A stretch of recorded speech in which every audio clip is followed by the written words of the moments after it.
Across the city, the tents stretch everywhere. From Hollywood to Venice Beach, scenes from what could be a disaster movie, now a seemingly permanent fixture on the streets of Los Angeles. If you're not shocked by what you see, then I don't know what you would be shocked by. When COVID first hit, the city stopped large-scale cleanups at most encampments to keep the virus from spreading. That's when residents say things changed. People shooting up, urinating out in the open, vomiting. Officials here last counted more than 66,000 experiencing homelessness in January 2020. But that was before the pandemic struck, and hundreds of thousands of Angelenos lost their jobs. Since then, our partners on NBC LA's investigative team have captured these images, showing a situation spiraling out of control.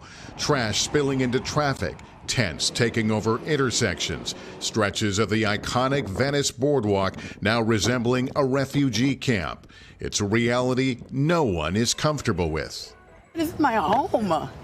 Chanel Grace has been homeless for 3 years. This city has a lot of cleaning up to do. They're doing it so wrong.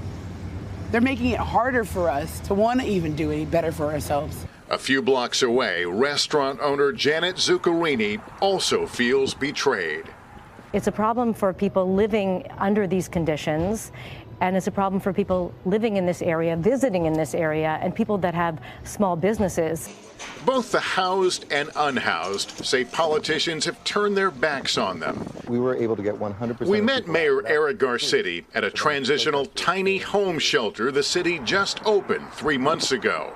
These 39 homes, 64 square feet each, costing taxpayers $5.4 million. This parcel, though, cost $5 million. Parcel was free. We owned it. But yeah, to build everything up, it was about $5 million. But think about it. For 39 units.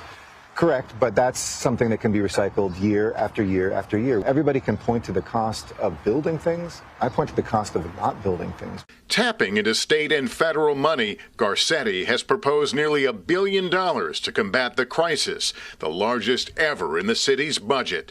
The mayor wants to utilize funds from Proposition Triple H, a bond program overwhelmingly approved by voters in 2016 to create up to 10,000 permanent housing units over a decade.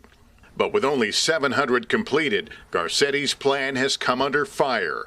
A 2020 audit criticized the program for long delays and rising costs, finding the average unit costs $558,000 to develop. Are you getting behind, though, in your goals?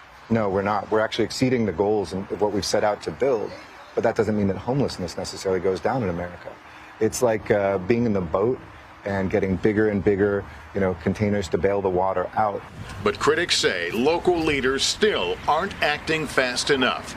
Fed up, a federal judge ordered the city and county to provide housing for every unsheltered person on Skid Row by mid-October.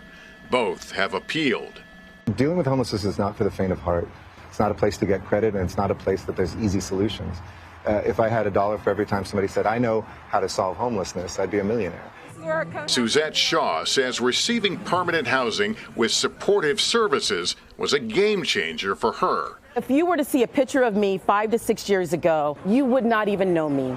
Homeless on Skid Row for 4 years, Shaw says any plan must include long-term mental health treatment. I remember my first doctor saying to me that, how long did it take you to get in this situation? Well, then it's going to take you at least that long or more to get out of it. While change here may not come overnight, all can agree the urgency and desperation are mounting. I just can't understand how a country would allow people to live like this. As more tents go up every day. Not just an LA crisis, but a national crisis, and one we will continue to cover on this broadcast. Thanks for watching our YouTube channel. Follow today's top stories and breaking news by downloading the NBC News app.